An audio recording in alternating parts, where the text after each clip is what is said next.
Their images are etched in the earth, and legends proclaim they created the wonders of the world. From fictionalized villains to real-life heroes, through scriptures, folklore, and mythology, they are woven into the fabric of history. Giants are the personification of all the problems that mankind must overcome in this hostile world. They're in our fairy tales and our nightmares. Giants are relevant to us because they tell us about our own past. Legends tell how their colossal strength moved mountains and how their iron will could move a nation. We naturally change these stories in a way that helps us understand the world at our time. They represent the struggle between good and evil in ancient religions, and they remind us all of the undeniable power of the human spirit. 50 feet tall, the strength of 200 men, the fortitude of a Roman army. Legends, myths, and ancient folklore tell powerful tales of giants that held up the heavens and walked the earth. In so many cultures, there seems to be that little grit of sand that there was a giant species once roaming the earth or the locality, and it's around that grit that the pearl of the legends of the giants has formed itself. Regardless of race, region, religion, or age, every society has created legends about giants as a way to help explain the unknown. In cases where large formations are found or bones are discovered that can't be explained or giant footprints, it's very common to imagine a race of giants that walked the earth and left those remains. Giants also, I believe, represent dream figures, figures of the imagination, figures of nightmares. It's natural that out of those dreams come stories of giants. The origins of giant stories can be traced to the dawn of man. Nordic cultures were among the first to equate giants with the beginning of civilization. They were called frost giants, mammoth human-like creatures who were as tall as mountains. There is, in Norse mythology, a world of light and a world of mist. And the world of mist is very cold, and the mythology is that a warm wind blew up from the world of light, created clouds in the world of mist, and from that clouds a breed of giants emerged, the so-called frost giants. The frost giants were particularly ferocious, but were also incredibly clever. They represent the forces of chaos. In a battle for superiority of the earth, the frost giants fought an army of Norse gods led by a warrior named Thor. Thor, son of Odin, led a number of campaigns against the giants into an area in which nothing could live except giants. To battle the frost giants, Thor wielded walls of thunder and bolts of lightning, the power that later became known as Thor's hammer. The threat of the frost giants and also of the lesser and more barbaric storm giants had been known for quite some time, and so the heroes were gathered together so that they could fight the giants. Thor, along with the other gods, fought a ferocious fight against the frost giants. Ultimately, it was the wisdom of Thor's father that persuaded the frost giants to surrender. In the end, it was the extreme authority of Odin which finally sent them back into their darkness. But it was the Greeks and Romans, some of the world's first true storytellers, who created the types of giant legends that still exist today. There were gods like Hercules and Zeus, who often were depicted as being the size of 100 men. And there was a race of giants called the Titans, and a god named Atlas, who many believe held up the earth, but actually was doomed to forever hold up the sky. There is a figure by the name of Perseus who comes to try and defeat Atlas. Perseus takes the head of Medusa and shows it to Atlas, which turns him to stone, and as a result, that's where mountains come from. And with his strength, the strength of mountains, he's holding up the sky and the stars and the heavens. The ancient world was also filled with snarling, grotesque, one-eyed giants called Cyclops that devoured man and animal alike. It's believed that some of these creatures also had second sight, the ability to see the future and predict the fate of men. Though they are the stuff of fiction, the story of the Cyclops is actually based in archaeological fact. The story of the Cyclops is a very interesting story on many levels, but one of the points that interests me the most is that the concept of the Cyclops probably comes from finding the head of a mastodon or an elephant. Because if you look at the skull of those animals, they have a big round hole where the trunk comes in, and the actual eye holes are on the sides. So it looks just like a Cyclops. It looks like this would have been the head of a giant round-eyed monster. One of the best-known versions of humans battling these creatures was when Ulysses kept a Cyclops from devouring his men. Ulysses and his sailors encountered a Cyclops when they landed on a magical island inhabited only by giants. The men were trapped in a cave blocked with a huge rock that only the Cyclops could remove. The Cyclops has sheep, which he eats, and herds, and every day he goes out with the herd. At that point, Ulysses and his men figure that they will take wine and try to get the Cyclops to sleep, and then take a huge stick and try to gouge the eye out.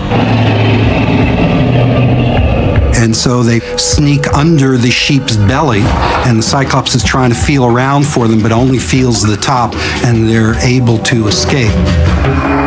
And so the triumph of the civilized man over the great barbaric pagan, no matter about the strength, brain over brawn, is evident from the story.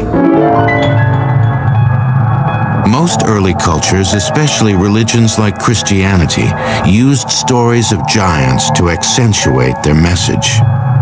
These were the pagans who had to be defeated. So they gave them attributes like monstrous strength, destruction of property, even down to eating human flesh, especially that of children. And this put them beyond the pale. Giants were the last vestiges of the old pagan religion, which had to be destroyed.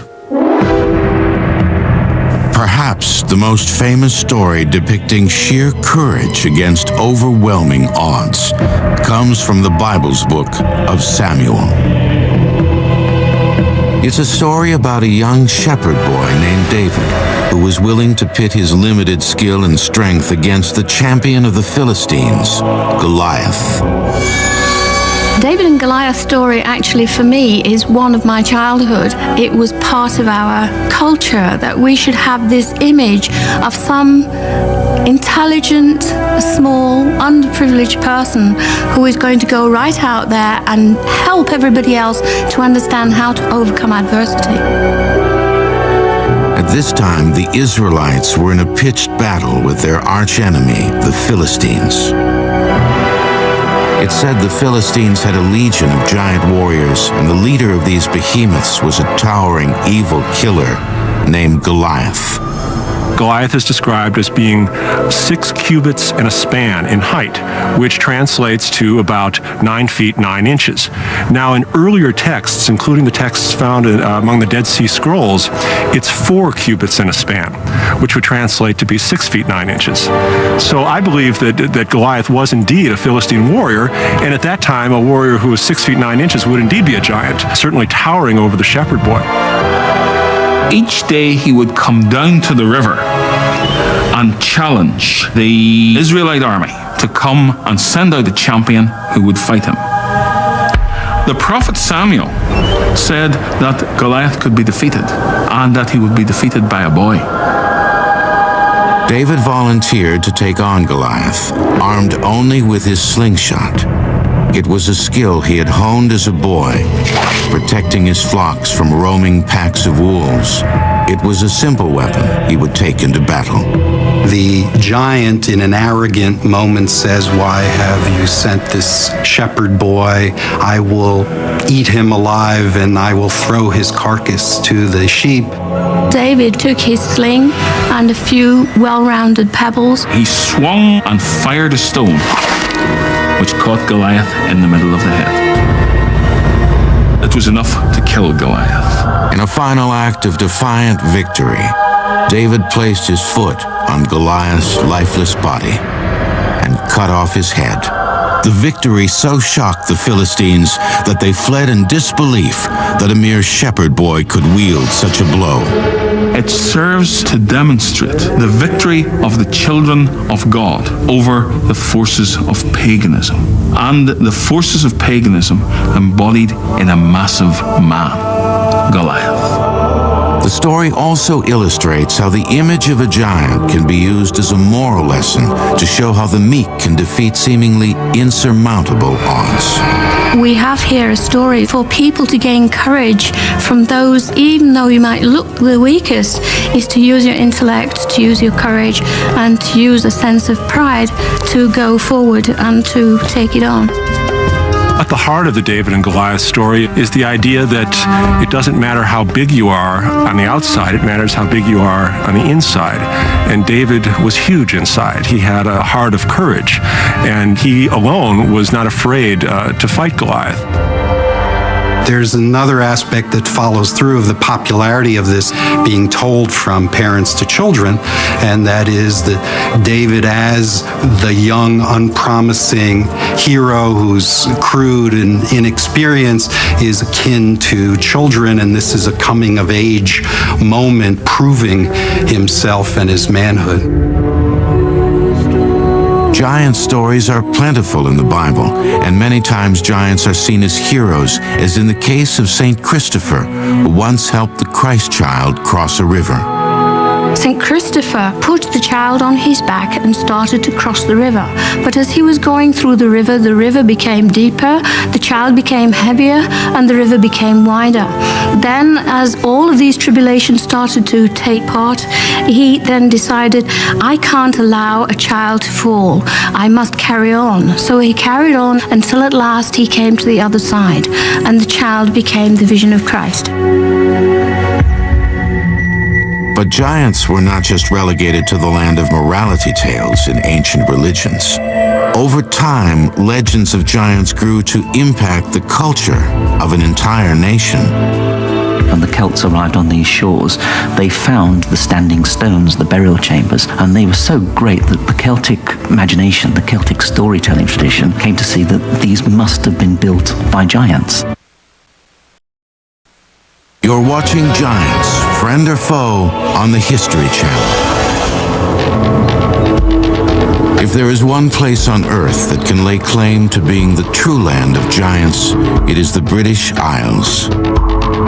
Celtic culture and history are filled with hundreds of references to the giant kind, both friend and foe.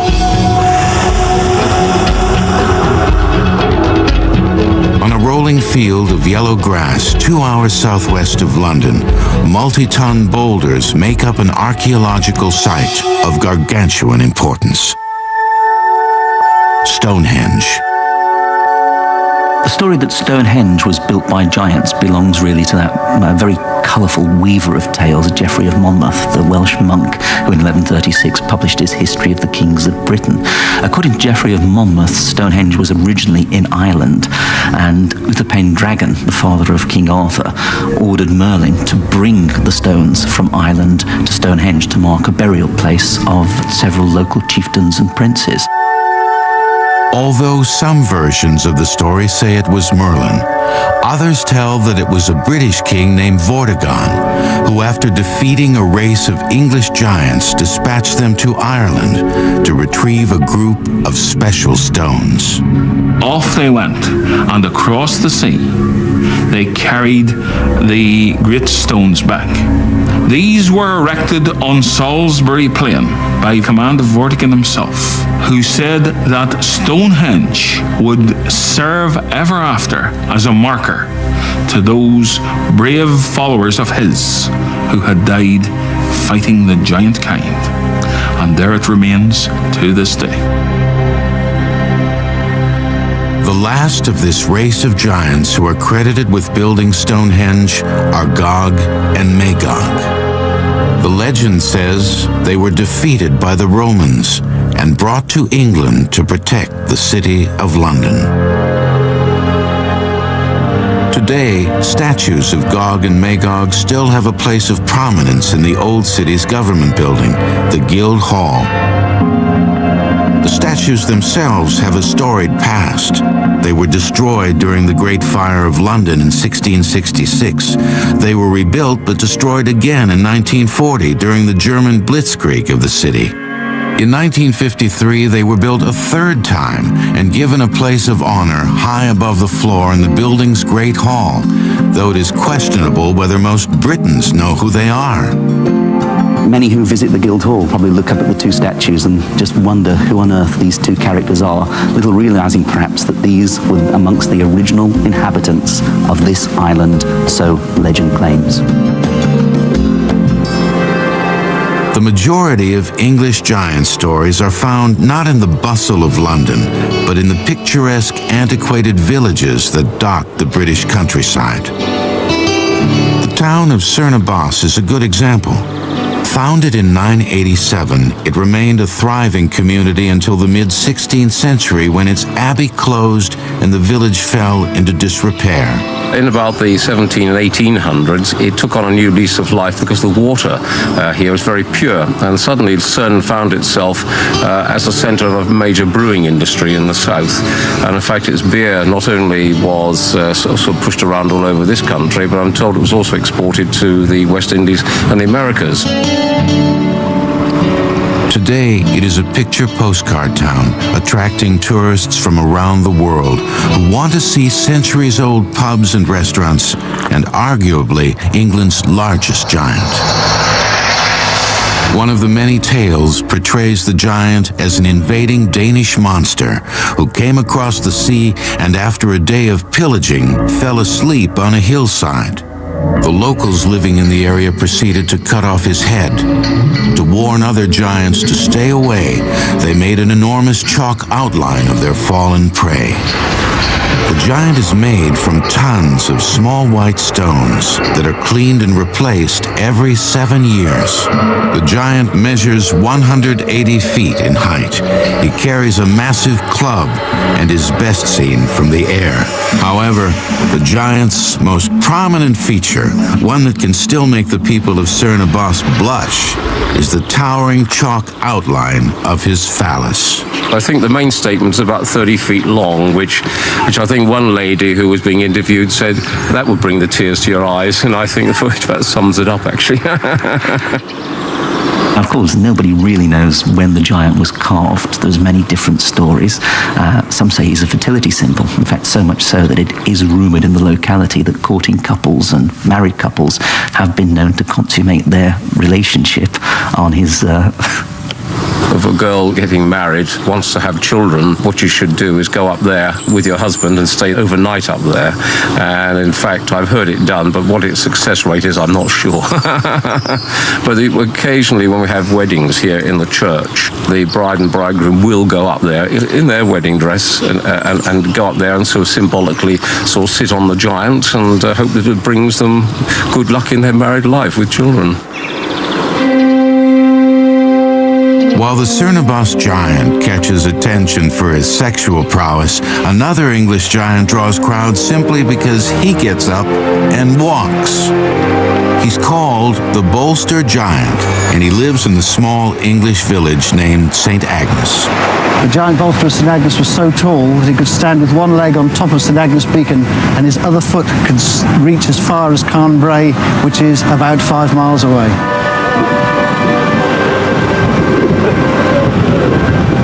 Every May, the people of the town bring out the effigy of the giant and parade him along the towering cliffs above the sea, a place where the locals say they see the face of the giant on the side of mountains.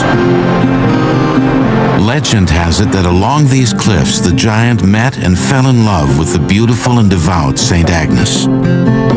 Now, the fact that the giant had a wife mattered not, because giants were considered to be incredibly lustful. That was one of their attributes. And so he became infatuated with the blessed St. Agnes and asked her to marry him, or asked her to live with him in any case. Now, she, being a virtuous Christian lady, refused, but the giant was nothing if not persistent. And so he tormented her daily, sending her gifts of dead animals. I could think of better gifts, but remember that this is a rather stupid giant. She knew that he was terrifying the whole of the village, that somehow or other the village had to get rid of him, so she agreed to marry him on one condition, that he filled her well with his blood. And the stupid giant believed her, and slashed his wrist and allowed blood to fall into the hole. Gradually, the giant bled to death, which shows a triumph of virtuous Christianity over the stupid paganism, if you like. The story has been told in St. Agnes for at least 400 years. It's believed it was started during a time when the Catholic Church was doing everything it could to demonize other religions. One of the interesting things about the early church is that, of course, the church is trying to stamp out the Celtic faith, the Celtic religion. And the way it's doing it is to assimilate that Celtic religion into its own religion. So Celtic giants effectively then become demonized. So the church would create demons where the Celts saw a giant, the church sees the devil. Where the Celts made a rock formation the work of giants, as far as the church is concerned, it's the work of devils. So effectively the devil is becoming, if you like, the giant of the Christian religion. And yet, so strong is this folklore that it's still circulating. For the townspeople of St. Agnes today, their Goliath is a vivid reminder of nature's dark side, which must be conquered. He represents anarchy. Essentially, he comes from the ground and he is tamed. So he's the wilder spirit, the wilder element of us. So he's disorder, but we love him. The Bolster giant is well known along the shores of Cornwall, but his notorious antics pale in comparison to another nearby giant named Cormoran. Cormoran, the ferocious giant, used to live on the mount, and each night he would come striding across the bay to pillage and plunder the local households. He would kill the cattle, kill the sheep, rob the crops. He was the terror of the neighborhood.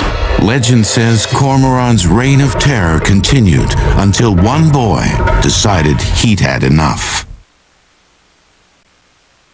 You're watching Giants, Friend or Foe, on the History Channel.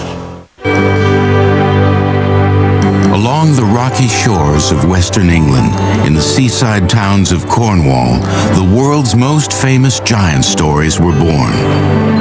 This is the land that spawned the sagas known as Jack the Giant Killer and Jack and the Beanstalk.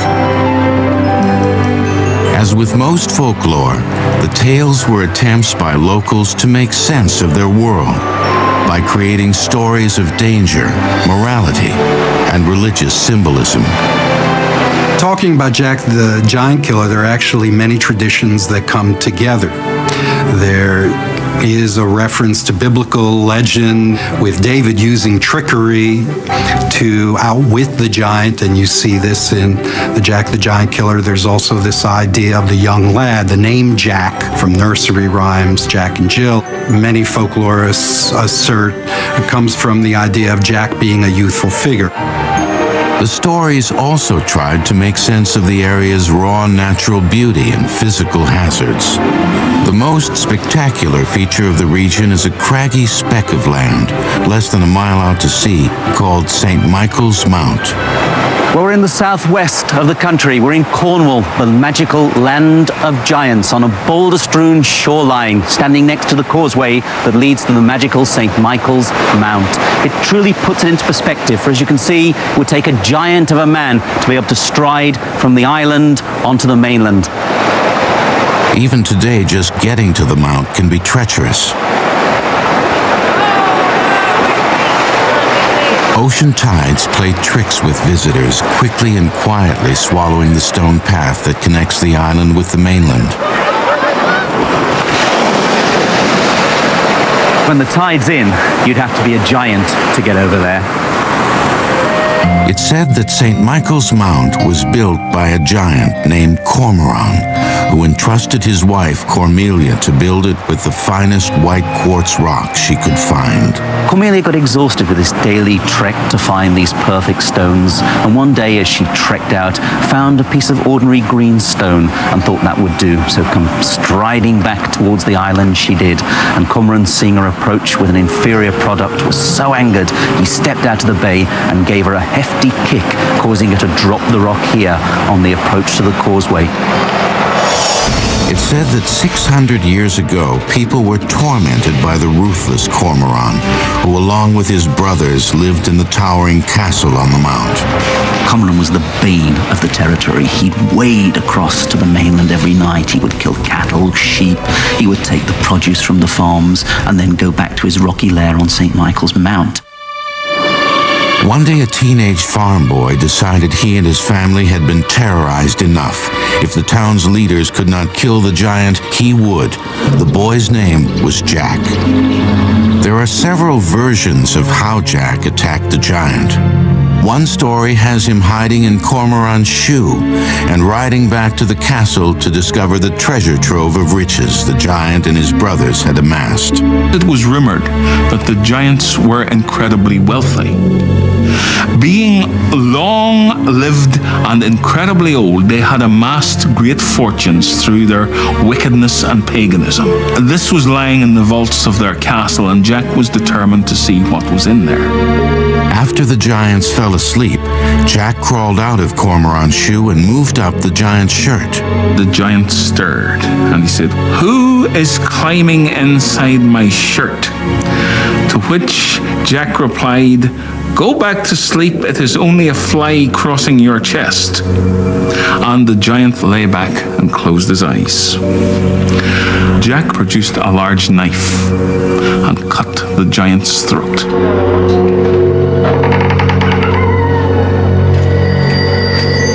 Jack went down into the basement, which was piled high with gold and silver.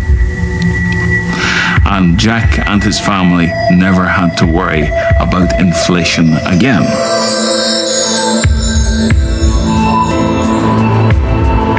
Another version of the story has Jack brave the frigid North Atlantic waters and swim to St. Michael's Mount. He then dug a pit large enough to trap the giant. At this point, Jack the Giant Killer blew his horn and roused the sleeping Titan. And Cormoran looked to see who it was that had disturbed his slumber and saw Jack standing on the other side of the deeper pit. So he utters to Jack the threat, "You saucy villain, how dare you disturb my rest? I shall broil thee for my breakfast." And so saying, he races at Jack and tumbles headlong into the deep pit. Jack then picks up his pickaxe and embeds it deep into Cormoran's skull and kills him outright.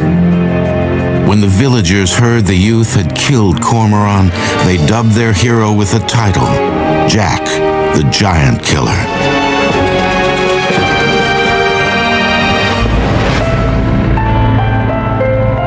The tales can be traced to the 15th century, a time when the world was rife with religious turmoil. Once again, stories of evil, immoral, pagan-like giants helped church leaders cast a shadow of wickedness on those who opposed them. But young Jack's exploits did not end with his victory at St. Michael's Mount. Storytellers of the time put his character to good use. First of all, he becomes the trusted servant of King Arthur's son, kills several more giants in that guise, and is then able to trick one giant out of a very useful weapon, the Cloak of Invisibility. In fact, King Arthur, by this stage, is so pleased with Jack's giant-killing exploits that he makes him a Knight of the Round Table and gives him the task of ridding Wales of the many giants that are terrorizing the kingdom of Wales. Jack was given the task of killing a particularly nasty, two-headed giant named Thundel. Thundel might not be able to see Jack thanks to Jack wearing the Cloak of Invisibility, but he can certainly smell him, and thus it is from his lips are first issued perhaps what is the best-known utterance of the entire saga. Fi, fi, fo, fum. I saw the blood of an Englishman. Be he alive or be he dead, I'll grind his bones to make my bread. Unfortunately, Thundel is easily outwitted by Jack, who lures him onto a drawbridge that he's booby-trapped, and consequently Thundel crashes through the drawbridge and Jack promptly decapitates him. Regardless of the version, one thing that is constant in the early variations of the Jack story is violence. Jack is always an outmatched youth who uses his wits to cut the throat of his enemy or chop off his head. This theme that is found in earlier tales where they were meant for adults as well as for children poses the giant as carnivorous or cannibalistic. They want to not only defeat us, but they want to devour us. And there are other variations of this as well in other stories. The Jack figure lodges with the giant, and the giant says, "Though you will lodge with me tonight, you will not live to see the morning light. I will bash your brains with my club outright." But during the 19th century Victorian era, the character of Jack the Giant Killer suddenly changed. The British printing industry began churning out children's books, and it was impossible for publishers to tell tales with so much violence. The traditional Jack the Giant Killer is effectively a psychopath, a vicious thug embedding his pickaxe into giants' heads, decapitating giants. By Victorian times, the giant stories have settled into the domain of children's literature. Jack was no longer a noble giant killer with King Arthur's court. Instead, he became a Victorian version of a teenage slacker, complete with the repressed sexual themes of the times. This tale is perhaps the most famous giant story in the world, Jack and the Beanstalk. The traditional Jack and the Beanstalk story, of course, has Jack as a lazy gopher and idler, and his mother is always nagging him to go out and do better, and of course they are a very poverty-stricken household. It all begins with a cow that no longer can give milk. Jack's mother tells her son to take the cow into town and sell it at the market. There's a lot of speculation about the reason why the cow is being sold is because it no longer has milk. So it's this maternal symbol, and Jack needs to break away from the mother. At the same time, he wants the approval of the mother. Jack, of course, is very easily taken in by what might well be called a con man at the market. And the man says, well, I'll take the cow, but all I have is these beans, but they're magical beans. So Jack happily accepts the magical beans. When Jack's mother discovered what her son had done, she scolded him for being so foolish. She threw the beans and they took root in the rich soil next to a stream. The following morning, Jack woke to find a towering beanstalk where the beans had landed. Jack could not resist the temptation.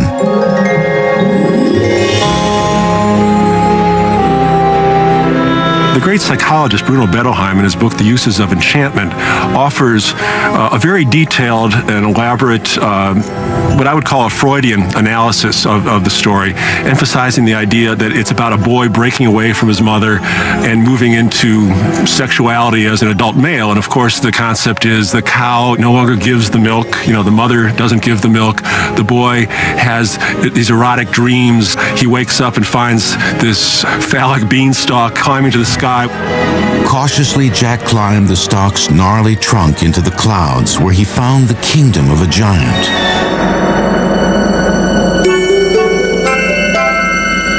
Firstly, he escapes with money. Secondly, he escapes with a goose that lays a golden egg. And the last time, it is a golden harp which sings to the giant. But this time, the harp calls out, "Master, master, someone is stealing me."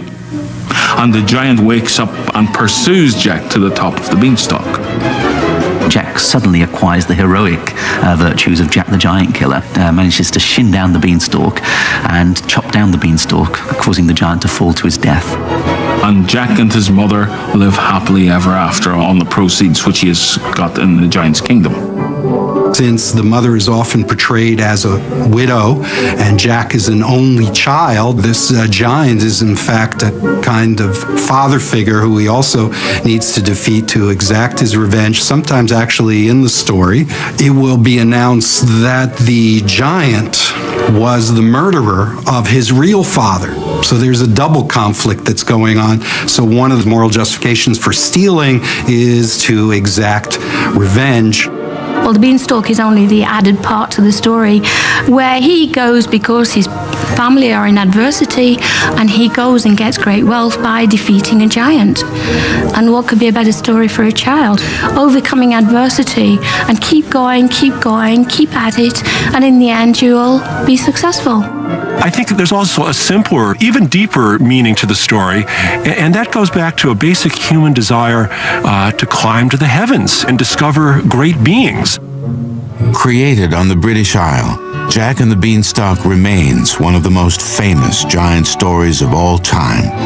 But on a nearby shore, a tall tale of another renowned giant remains an important part of Irish heritage, the legend of Finn McCool. They said he was as strong as a lion. When he was in bad temper, he stamped his feet and you had an earthquake around the whole of Ireland. But it's the question of how this unusual formation of rocks on the edge of the North Atlantic was created that has the Irish asking, could it have been built by their beloved giant, Finn McCool? You're watching Giants, Friend or Foe, on the History Channel. Since the beginning of time, people have struggled to find ways to explain the creation of massive, larger-than-life natural phenomenon. Before the benefit of modern science, the answer most often agreed upon could be summed up in one word: giants. When early men began to view great boulders, great stones, great circles, which had been left either by previous peoples or by glacial action, they began to wonder how these sort of things could have come about. The answer for them, as a means of explanation, was that they could only have been carried there by giants. Giants are so often associated with rocks and mountains. It's easy to look up at the mountains around us and imagine that these are giants who have been frozen in time for some reason, whether they're evil, whether it's magic, or whether they're just the remains of the old ones who once walked the earth. But in the mystical land of Ireland, giants are not just relegated to the realm of simplistic folklore. One of the best-known Irish giant stories was written during a time of British domination over the Emerald Isle in the early 18th century by a young man studying to be a cleric. The author's name was Jonathan Swift. The story he wrote was Gulliver's Travels. Gulliver's Travels is actually a satire in which a giant appears. The giant is, of course, Lemuel Gulliver, who is an ordinary seaman, who is shipwrecked on the shores of a country of pygmies. The country is Lilliput. Finding Gulliver on their shores, they are immediately taken with his size. There are all kinds of escapades that are involved where Gulliver ends up having to help the Lilliputans. One of the ones that I think people tend to remember is where there's a great palace fire and Gulliver ends up urinating on the palace in order to save it and therefore bond himself to the Lilliputans. And there's this uneasy relationship with him as benefactor, as well as the same time being treated as a kind of king, which he doesn't want to be. The Lilliputians saw this giant not as a scientific curiosity, but as a weapon they could use to wage war against their enemy. Swift was playing on the old confrontational notion of the giants, which is innate in every one of us, where the big man will dominate, whether he is big physically or whether he is big politically. And so what you're getting is a sort of allegory of politics. And the giant becomes the symbol of a corrupt political system being used towards an end, which is what Swift was actually talking about. What many people don't realize is that there's a postscript to that the voyage that follows is in fact to America, where Gulliver is smaller than the people he encounters. So suddenly he is the dwarf compared to the giants. And in many ways, this may be a prophecy of things to come because he sees the great power of this breed of giants on the American soil and imagines, in fact, that they're likely to defeat English manners and their arrogance.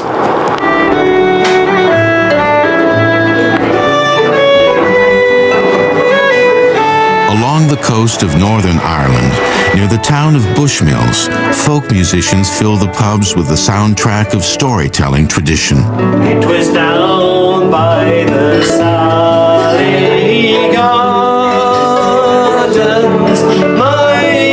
Songs are rich with images of lonely lives and lost loves, Celtic magic and mystery, Irish intrigue and illusion. It is a sound that echoes across the rolling green fields and muddy moors to a place steeped in Irish lore. Because less than a mile from where the band plays and pints of Guinness pour like water is one of the most captivating and baffling rock formations in the world. For thousands of years, the Irish have tried to explain the origin of this place. Millions of hexagonal stones that cascade from a mountaintop and disappear into the Irish Sea.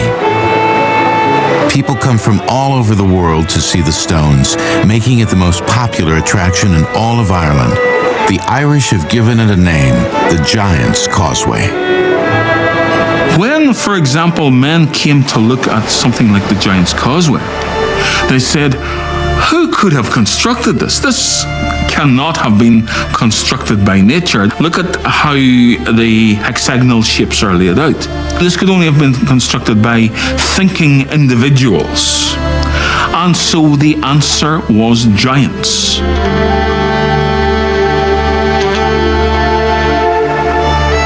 The scientific explanation is the stones at the Giant's Causeway were made by a volcanic eruption millions of years ago. When the hot lava was quickly cooled in the frigid seawater, the unique shape of the stones was formed. The causeway was the perfect place for the imaginations of early Irish storytellers to take flight. Centuries ago, they gave birth to the legend of a magical, massive giant named Finn McCool. Finn McCool was a wonderful giant. He was 16 metres tall. He was loved by everybody in this area. People years ago didn't understand how the causeway was made, so they came up with the idea that Finn McCool the giant made it. So he lived here with his wife Una and his son Ashing. Una McCool, Finn's wife, was not a giant. In fact, she was a beautiful local girl, a typical scenario in many folk tales where the giant is kind. It is noteworthy that many giants have mortal women as wives. One of the questions is, what happens when giants are not loners? Very often they seek mates as a part of their urge, and when they do, they often are looking to mortal women, often very beautiful mortal women.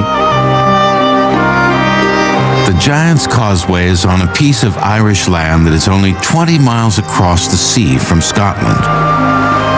It's the proximity between the two nations and a rivalry that goes back centuries that many believe sparked the story of how the Giant's Causeway was built and destroyed.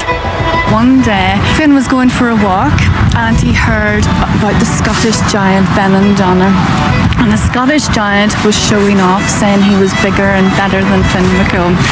And he said he was going to come over here and steal away all of Finn's possessions and take away all of his land. So as you can imagine, Finn was absolutely annoyed about this, completely bad-tempered. The legend said that Benandonner had begun to build a causeway in order that he could come across and fight Finn McCool and put an end to their rivalry forever. Finn, hearing of this, began to do exactly the same from here in North Antrim. The two met in the middle, and there was a massive fight between the two of them in which the causeway was scattered. So what we have today is the beginning of the causeway here, the Atlantic Ocean in the middle, and then on the other side in Scotland, in the island of Staffa, we have the other side of the causeway. Another popular version of the story shows the wit and cunning of Finn McCool and adds a little Irish humor to the dark giant's tale. In this story, Finn builds the long causeway to Scotland to challenge Benandonner. But so exhaustive was that work that he came back and promptly fell asleep, and was sleeping a fine sleep when the other giant from Scotland decided to come over the causeway. And Finn's wife woke up and heard the giant approaching, and the giant came steaming ashore, crying out, "Where's that coward McCool? I'll battle him now." So Una came up with a wonderful plan. She was a very clever lady. And what she did was she ordered Finn to get into the cot. She put a little bonnet over his head and he pretended to be the baby. Benandonner comes across to North Antrim and finds Finn's wife with the baby in the cradle. "Where's Finn McCool? Where's Finn McCool?" And Una says, "He's left me with the baby." And he says, "That's a very fine baby." And she says, "Yes, it is." And she says, "He's like his father." Now this terrifies Benandonner, who says, if the child's like that, what is the father going to be like? And flees, scattering the giant's causeway behind him. Some even believe one of the massive boulders left behind by volcanic activity millions of years ago is Finn McCool's shoe. There's a story at the causeway that when Finn was running away from the Scottish giant Benandonner, because he saw that he was far too big for him to fight, he ran so fast that he lost one of his boots. And this boot can now be found here at the causeway, and this is it, the 16-meter giant's boot. We have actually had a forensic anthropologist who has studied the boots and measured the boots and the width, the length, the height of the boot, and has worked out the size that Finn McCool's feet would have been size 95. The tale of Finn McCool was able to thrive because of the rich tradition of Irish storytelling. But the Emerald Isle is not the only place where legends of giants have taken root. The tradition of the American tall tale giant is a completely different tradition. Paul Bunyan is probably the best one to take a look at. Paul Bunyan was a leader of men, certainly larger than life. With one swing of the axe, he could cut 40 acres. The stories of this rugged individualist gave countless men in a dangerous profession an immortal frontiersman to look up to. You're watching Giants, Friend or Foe, on the History Channel. The legends of giants have haunted mankind since storytellers first told tales. You can find giant stories in almost every culture. And there's kind of a base myth that links these stories together, and that's the idea that there was an older race. In a time before time, the world was populated by a race of giants, and that when the human race came, they had to do battle with the giants to find their own place in the world. The rock formations of the American desert Southwest are some of the most massive and remarkable works of nature on the planet.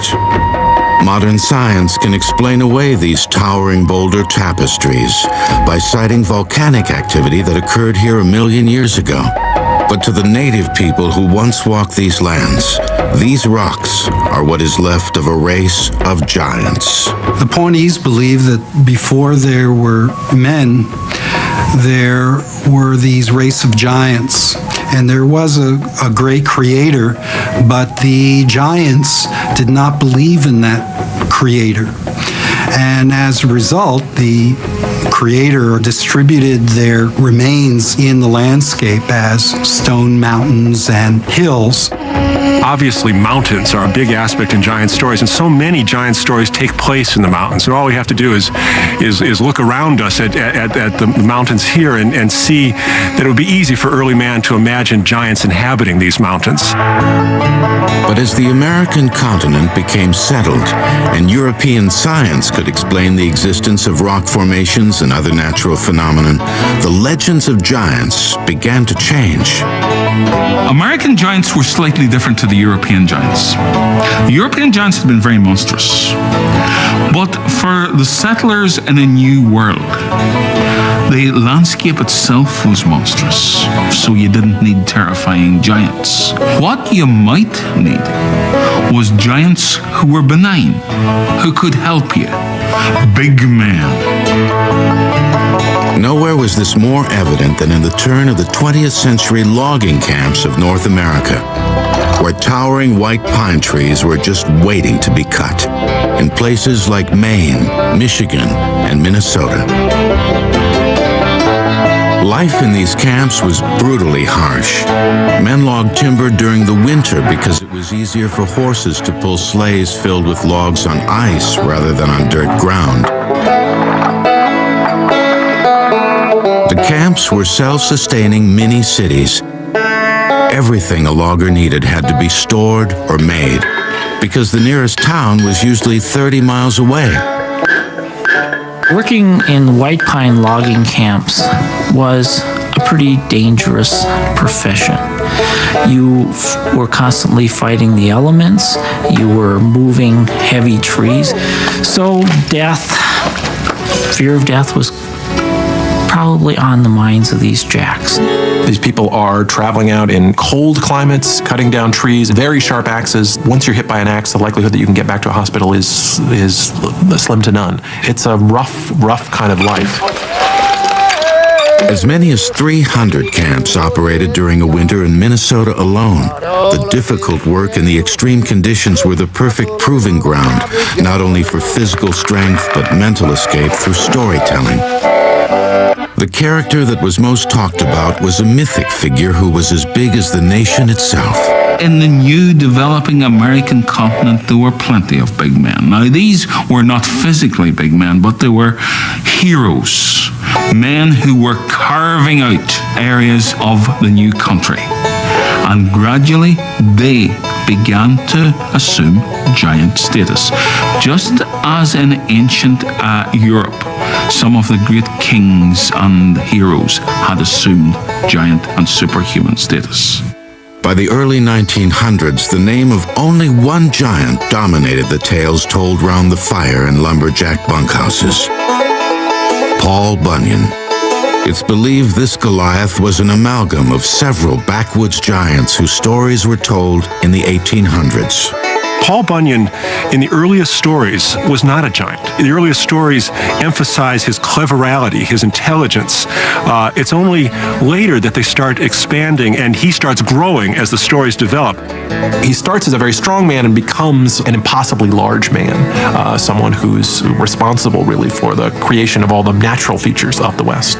Many of the Paul Bunyan legends fit into the idea of tall tales. There are many of these kinds of giant exploits where the scale is greatly exaggerated. A tall tale characterization of the American spirit, an individuality and an independence.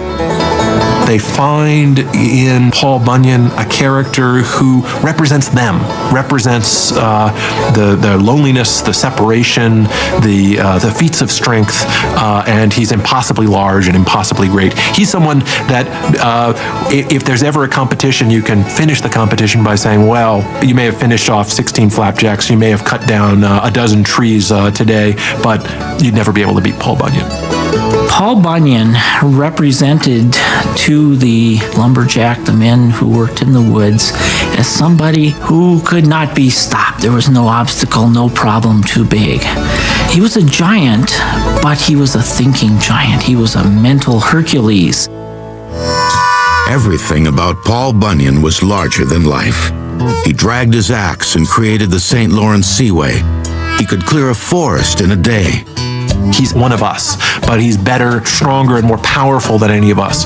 People are always involved in these contests of strength, but nothing compares to Paul Bunyan. If Paul Bunyan could do those things, then you could go out the next day and face the cold. You could face any obstacle that Mother Nature or the foreman or anybody else could throw at you because you were a lumberjack and you were strong. The stories were meant to bolster the spirits of workers in the logging camps, accenting the camaraderie that was so important to these men. The tales became an instant success. Though Paul Bunyan was known as a rugged individualist who could level a mountain, he was also known for having a kind heart. At his side was his trusted friend, Babe, the blue ox. Even the story of how Paul found Babe is the stuff of heartfelt kindness. In the winter of the blue snow, Paul saw this little small thing almost frozen to death in the snow, and he picked him up and he held him in his hands. It was a little calf, and this little calf responded to Paul's kindness, and it grew and grew and grew, and they called him Babe because he was small. When Paul and Babe played, their footprints created the Great Lakes. When Paul wanted a place for Babe to lie down and rest, he cleared all the forests he could see. That's why there's so few trees in North Dakota. Babe became Paul's best friend, his ally, his major worker to help him move the timber, and became almost as large in life as Paul Bunyan. Paul Bunyan is probably the most prominent example of these giants that have been associated with American legend. In many cases, they've also entered or were created by popular culture, building on this need of some common American identity.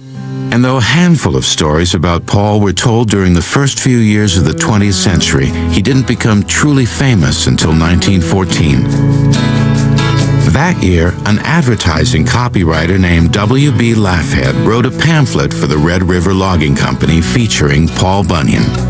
For the first time, Paul and Babe came to life in the printed word, and Laffhead's stories and drawings made them household names.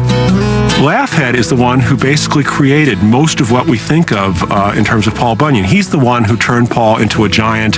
He created Babe the Big Blue Ox. And so this is really kind of like the Ronald McDonald of his time. Paul Bunyan was a corporate logo. It started out slow, but the legend of Paul Bunyan caught on, and within a few years, people all over the country were reading about this legendary figure. And Paul shows up at helping out in the oil fields and shows out on the West Coast, cutting the big redwood trees. And later on, you have Paul Bunyan stamping out 40 acres of forest fire in one shot. There is a real difference in the way modern people tell these stories.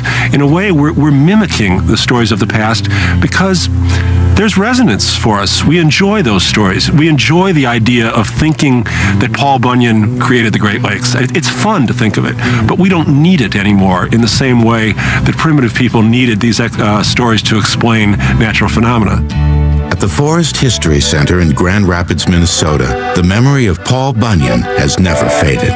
Here, volunteers struggle to recreate the harsh conditions of the North Woods logging camps. Oh, will that hand belong to Paul Bunyan? Paul Bunyan became the darling of songwriters who penned wild tales of the giant and how his mighty acts changed the face of the nation. The soundtrack that keeps the work moving is gleaned from the pages of the past, when lyrics of Paul Bunyan's deeds helped inspire loggers during the long, frigid winters. Inside all the lumberjacks, I think there's a little bit of Paul Bunyan. And Paul Bunyan didn't die. Paul Bunyan lives on. Unlike a lot of our folk heroes, our giants, when you hear the distant thunder, that's not thunder, that's Paul Bunyan and Babe. They're playing, they're romping up there. They still exist in our minds and our hearts.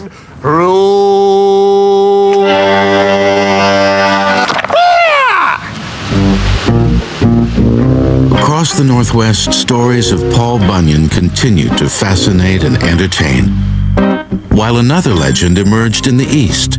John Henry can hold two 10-pound hammers, one in one hand, one in the other, and single-handedly drill through a mountain. There's no dynamite necessary. He carried the hopes and dreams of the American working class, overcoming impossible odds. You're watching Giants, Friend or Foe, on the History Channel. With the swing of a sledgehammer, he carved himself an indelible place in American history. He brought down mountains and built railroads. He died for what he believed in and became a giant among men. His name was John Henry, working class hero. In the songbook of American folk music, few characters have had more than a dozen ballads written about them. But John Henry, a mythic man turned giant, has more than 100 songs detailing his exploits. John Henry was a steel-driving man. He died with a hammer in his hand. That's the way that the story works. The legend is that John Henry is a hammer man, drives a sledgehammer, hits a drill, tunneling through a mountain. A group of engineers come along with a steam drill. The steam drill, they say, is going to outperform John Henry, and John Henry challenges the engineers with the steam drill to a race. It speaks especially to the conflict of industry and the displacement of humans. The legend of John Henry was born in the mountains of West Virginia in the decade following the American Civil War. Railroad lines were being carved from the landscape, and there were not enough laborers to do the difficult jobs.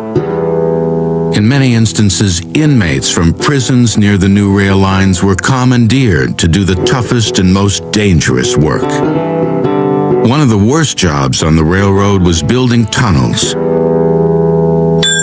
pounding holes in a mountain and then blasting it with explosives. It's terrible work. Its idea was that you'd drive a kind of hole about 4.5 inches wide, a pilot hole into the side of the mountain, put dynamite in it, and explode it. And so these people are moving through a tunnel with lots of sand and microscopic bits that they're inhaling then. Lots of the folks that are building the Lewis Tunnel, for example, all the convicts, there are 400 of them. 40 of them die in 1871, 40 of them die again in 1872. It's deadly work.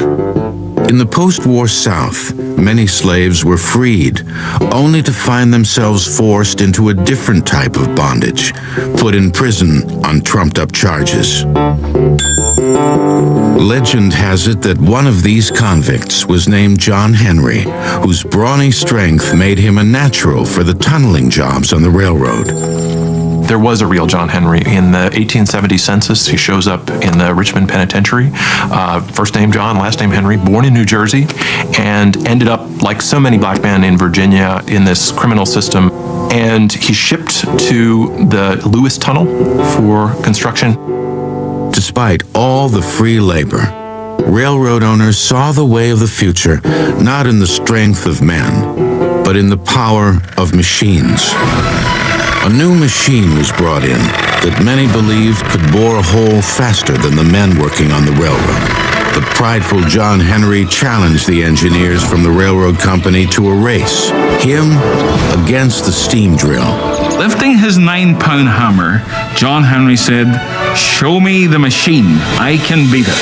Competition was arranged between the two of them.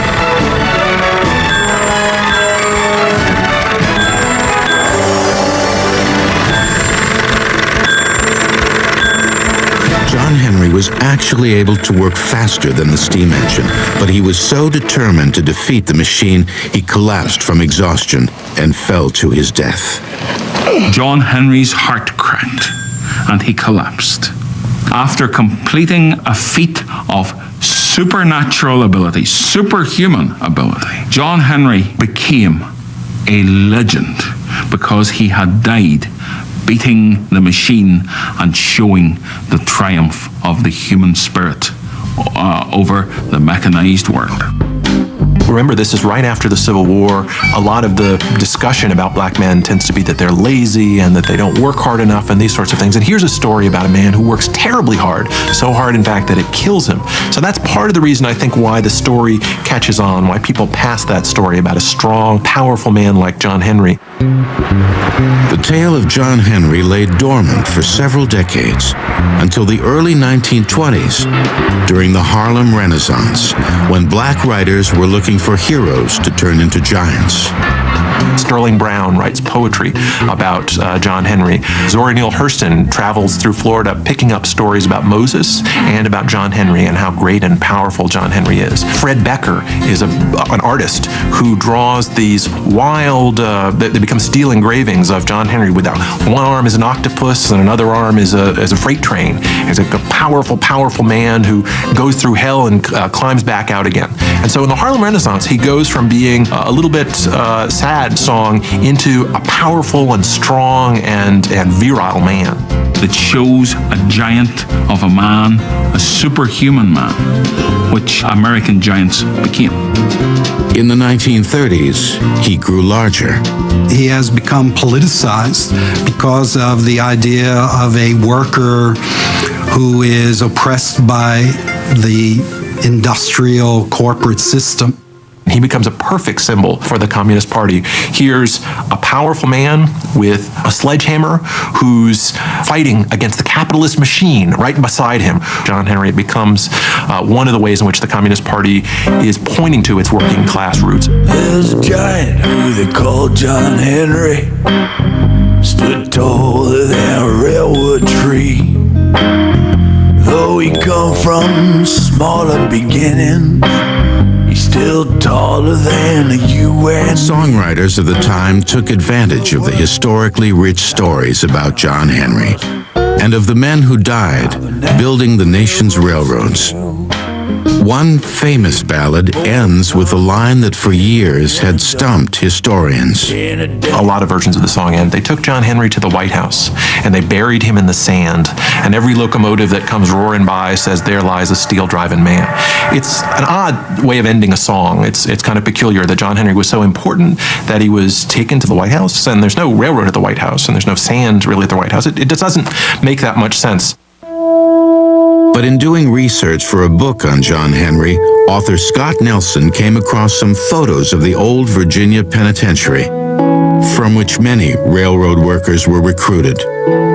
I'm looking at the picture of the Virginia Penitentiary, and I'm humming the song, wandering around the house, and I sing the last bar of the song, and I look at the Virginia Penitentiary. There's a huge White House. There's a railroad running by it, and there's sand all around it. The penitentiary was torn down in 1990. During excavation, a mass grave for prisoners was discovered between a large white house and the railroad tracks. The place where they found the bodies was right next to the old White House, the Richmond Penitentiary, near where the railroad ran by, buried in boxes, piano-sized boxes, 5 or 6 men at a time, with layers of sand beneath each one of the boxes. They took John Henry to the White House. They buried him in the sand, and every locomotive that comes roaring by says, "There lies a steel-driving man." It was a chilling and strange story. Bury me in that White House sand. Bury me in that White House. No one will ever know what happened to the real-life John Henry, but one thing is certain: his legend will never die. If you've ever walked through a railroad tunnel, there's often water in the tunnel, and you can hear the water, and it sounds like a monster. Imagine people talking about that sound and saying, "That's John Henry. John Henry's not dead. You can still hear him hammering. That sound that sounds like a monster, that's John Henry." The legend of John Henry continues to echo throughout the land, not only in the train tunnels he bore into mountains, but in the hearts and minds of those who believe the strength of the human spirit is still the strongest power on earth. You're watching Giants, Friend or Foe, on the History Channel.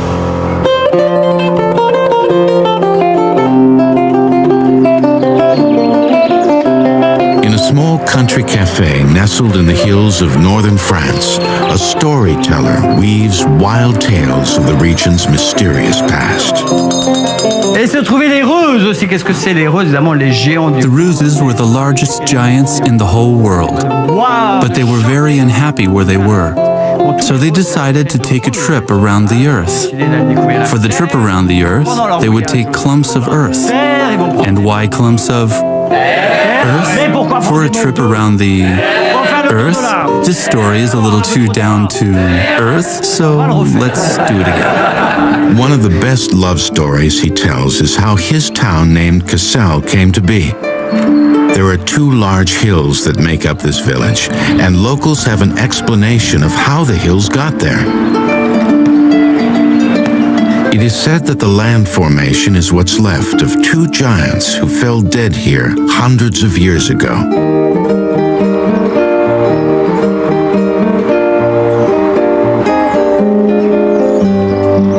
Northern France and most of neighboring Belgium are the stomping grounds of age-old giants.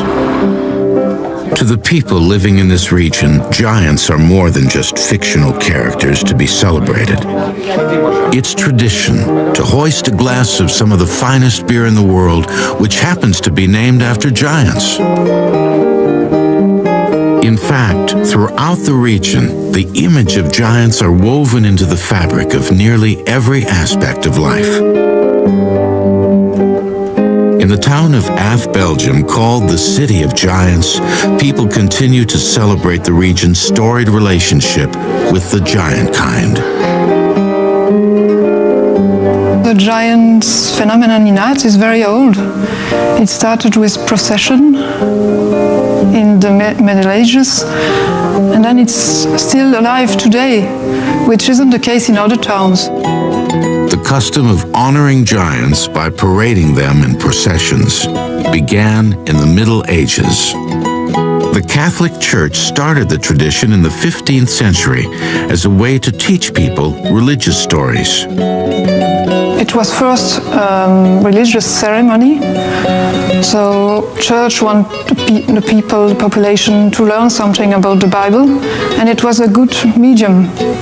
They had a procession with various topics about the Bible. Some say the festivals began as a way to worship multiple gods. Many of them are fertility gods, and processing them and showing them to the people ensures a good harvest. The history of the town's giants is as colorful as the stories they depict. More than once, the giants have been threatened with destruction during horrific wars. During the French Revolution, when the governments of both France and Belgium were under attack by revolutionaries, many of the giants were set fire and destroyed. The giants had to be built again because it was really the heart and the history of the city. So the French could burn it, but it wasn't. It was just a few years.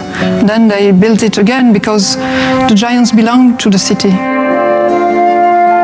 Following the fires of the revolution, the people of Ath changed their view of giants. The behemoths became guardians of the town, not religious symbols.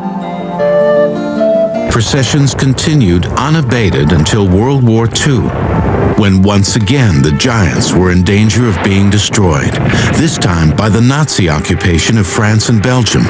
The Nazis did their best to outlaw the region's love of giants in an effort to curtail local traditions. But the people's love for their giants somehow managed to survive. Even under occupation, school children in Belgium would put together mini processions of their giants.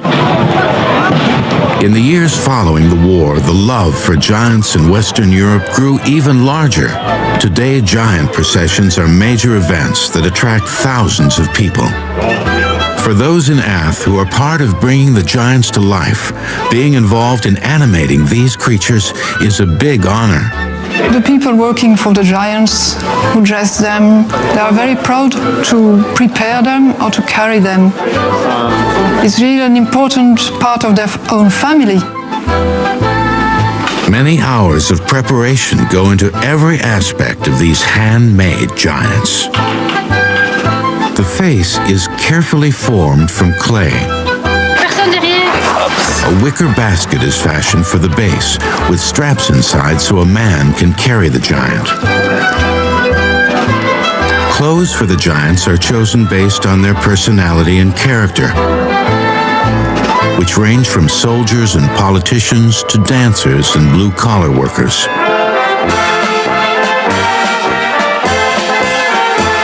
Usually, one man carries a giant through the town, though getting him into one of those rigs can be a bit tricky. A team of carriers takes turns moving a giant on the streets, while the sounds of marching bands thunder off the walls of centuries-old buildings.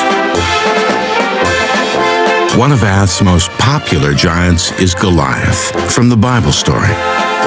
There's a duel between David and Goliath that is depicted when a young boy from the town attempts to throw a beanbag through a small opening in the giant. In the Bible story, Goliath is very bad. He was defeated by David.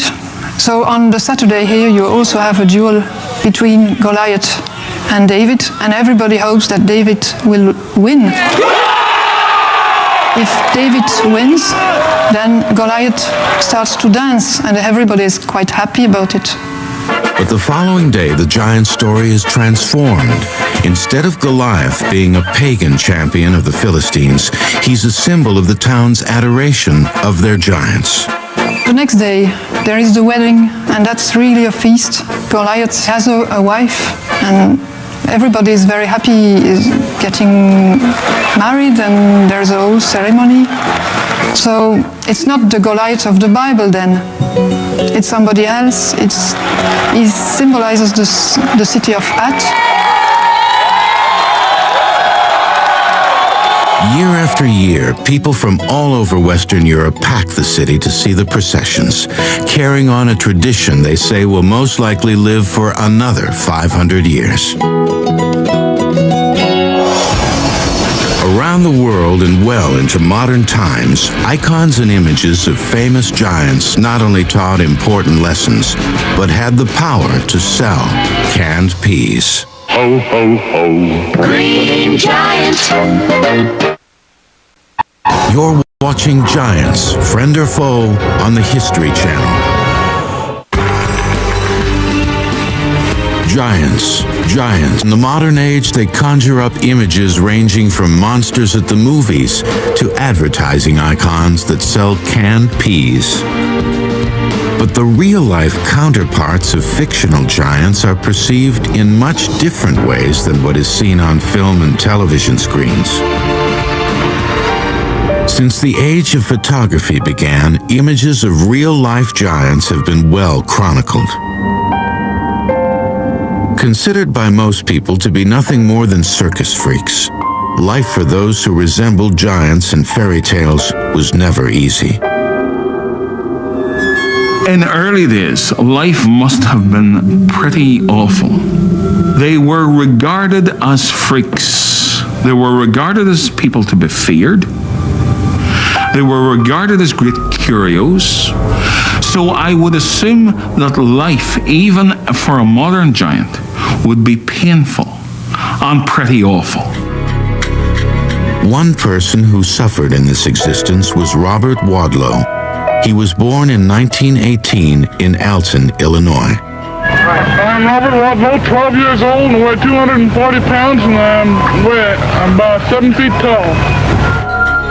As an adult, he stood 8 feet 11 inches, which makes him the tallest person in the history of the world. An overactive pituitary gland was the cause of Wadlow's huge size. Because he was so tall, his life was difficult, but he was always friendly and willing to talk about his height. The locals in Alton nicknamed him the Gentle Giant. By all accounts, he was a genial sort of fellow. But I also gather that he was given to periods of great depression, and he was actually living in great pain because of the bone ailments from which he suffered. And I suspect Wadlow himself would have suffered from a slight curvature of the spine, which made it very difficult for them to sit in a chair like this and be comfortable. Wadlow died in 1940 at the age of 22 because his pituitary gland was heating his body like a blast furnace. He was unable to fight off an infection. The challenges faced by Robert Wadlow still afflict people of extraordinary size today. Though he is the child of normal-sized parents, George Murichan is 7 feet 7 inches tall. Like Wadlow, Murichan's height is the result of an overactive pituitary gland. Sometimes I grow over the summer, I grow like 6-7 inch. And when I go back to the school, my friends say, "Man, over the summer you grow so much." Giants of today are stars in places like the National Basketball Association and can make millions in product endorsements. Murichan is no exception.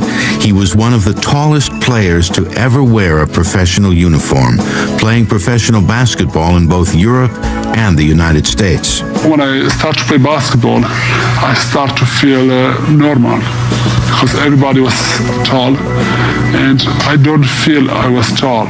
I feel I was just a normal player.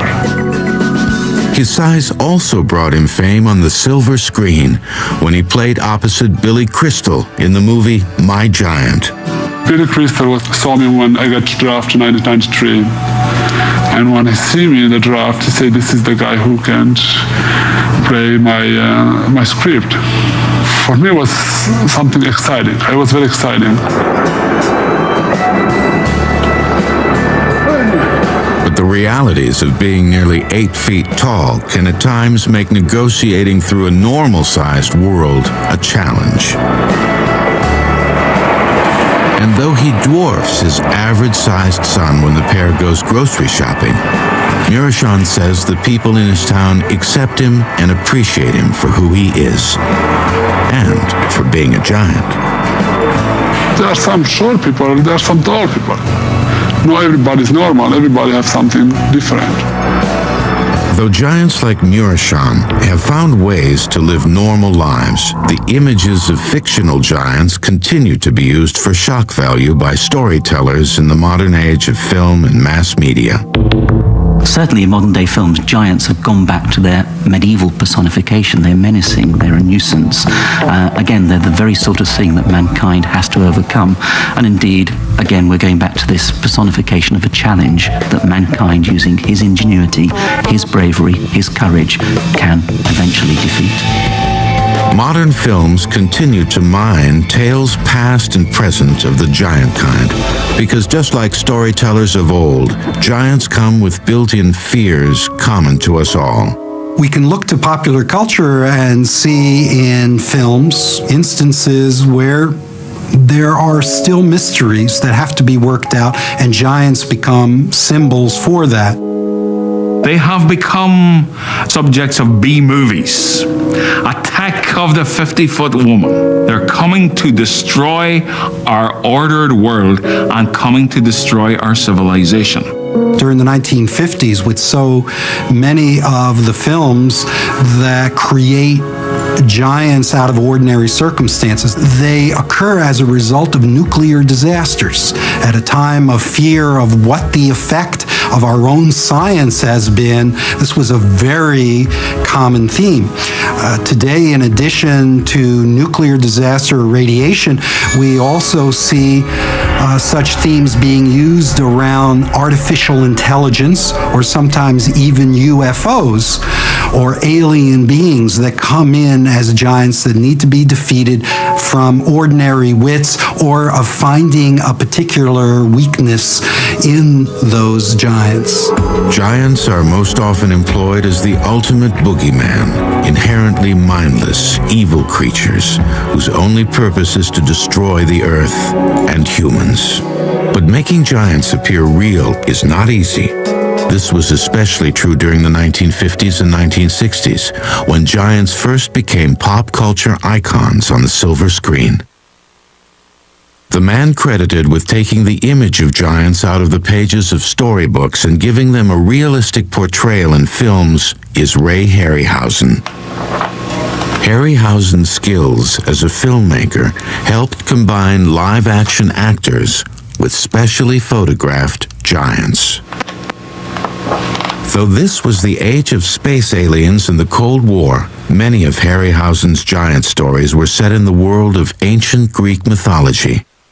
I've always been attracted to the outrageous, the giant size. And that's why Greek mythology appealed to me, because the Greeks always thought the gods as just enlarged people like themselves. And they always pictured them as simply giant people living up in Mount Olympus. Many of his films, which used state-of-the-art technology, such as optical printers, are considered classics. In the film Jason and the Argonauts, Harryhausen created an intimidating-looking creature called Talos, a metal statue on a rampage. This is a model of Talos. It's made of fiberglass, but it was made from the same mold that the original model.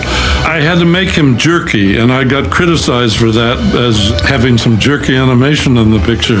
But he was made of metal, and I felt that he should look, not too smooth in his walking, because he's not used to walking a bronze statue. But pop culture images of giants have been used for more benevolent purposes. For example, one of the most famous uses of a giant has nothing to do with wicked images and mass destruction.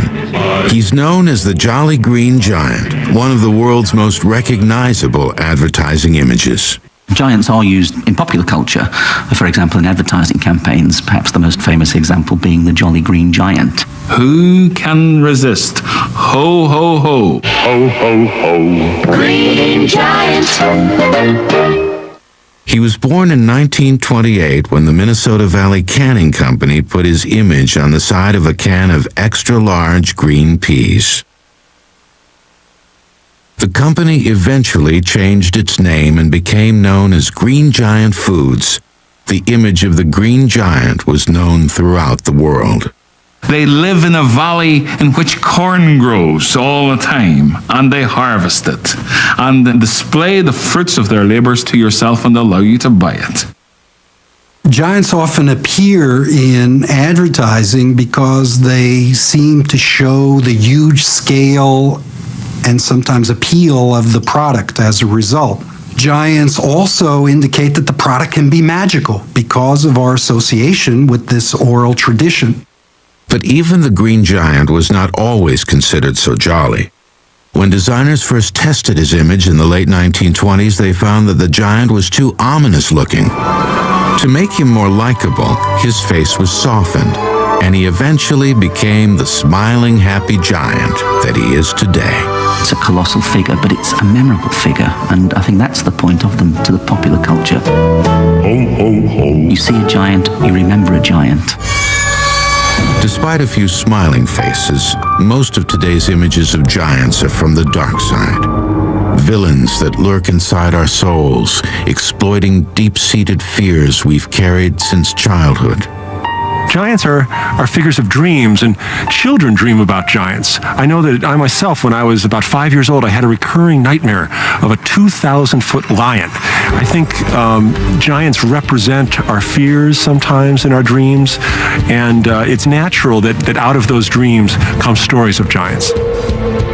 Giants are the personification of all the problems that mankind must overcome in this hostile world.